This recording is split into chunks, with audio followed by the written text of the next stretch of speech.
Hi guys, it's me, Nick the Video Game Freak, and today we are going to be looking at the Nintendo Entertainment System, one of by far the most notable game consoles of all time. And if you don't know what it is, we're just going to take you back in history, about to 1982. In 1982, the Famicom, the family computer, was released in Japan, and this is the Nintendo Entertainment System for Japan. So I don't have that because I don't really need it, because it's a Japan console. You can just get the original NES here. So I'll just show you the box art for it. So here's the box for the NES. It came with, if you got the deluxe set, this is just the action set. If you got the deluxe set, it would come with Rob the Robot and all of his parts. And I think it came with Gyromite. And in 1985, no, it's either 1984 or 1985, this thing was released in the US. It didn't call it a video game console, so it just called it an entertainment system, because video games died in North America. So when video games died, it practically just, like, the video game crash in 1982 happened. So when that happened, the reason that it happened was because Atari released E.T., that was one of the most awful games ever, and they released Pac-Man. Pac-Man, they had their prototype. They didn't have enough time, so they just released their prototype, and they made more copies of that game than there were Ataris in America. So when you do that, then they thought that people would buy the Atari for Pac-Man, but it didn't really happen, and they just had a bunch of Ataris and E.T. and Pac-Man sitting in the exact same warehouse, and they drove it to a landfill, buried it, and covered it up with cement. So people have been excavating over there to see if they can find some stuff, and they have. So it proves that it isn't a myth. So I'm just going to show you some of the games that was released for this thing. Like, they are some unbelievable titles. Legend of Zelda, of course, gold cartridge. This game was one of the was from the for the Famicom disk drive. It was a disk drive for the Nintendo Famicom, but we didn't get one for the NES. So this was a port for the Famicom disk system. Pretty cool, pretty cool. So then, the classic that, like, everybody knows about. This game was bundled with your NES. Super Mario Bros. And Duck Hunt. Duck Hunt came with the zapper right here. See the zapper? Here, I'll untangle the wire off of it.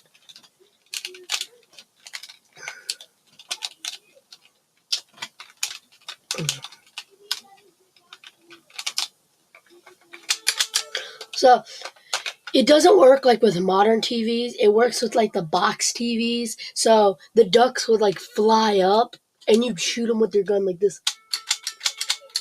And it would detect a light signal, and the screen would go black, and a white square would surround your object for about a millisecond.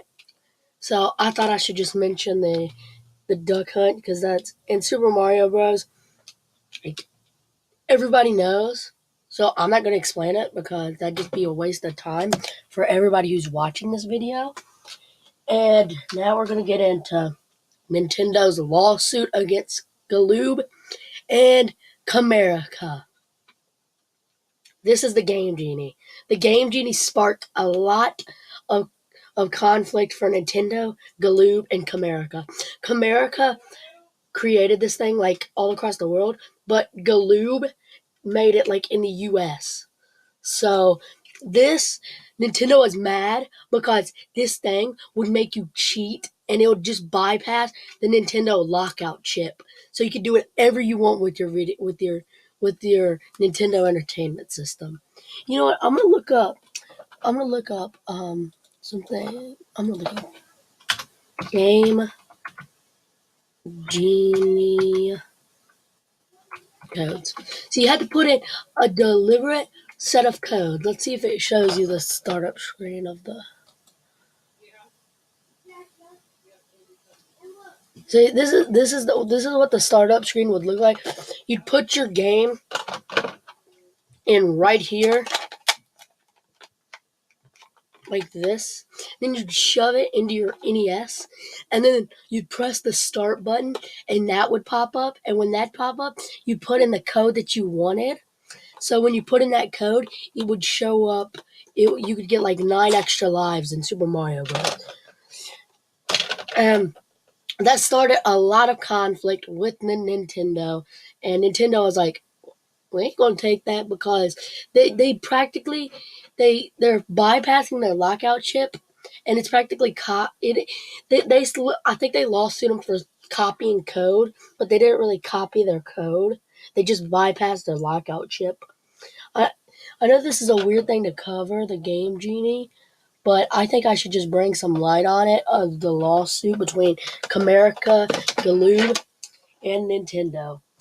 And if if you haven't seen this, then I mean you don't have to see it like in person. But if you don't know what this is, you're not a gamer. You're just flat out not a gamer.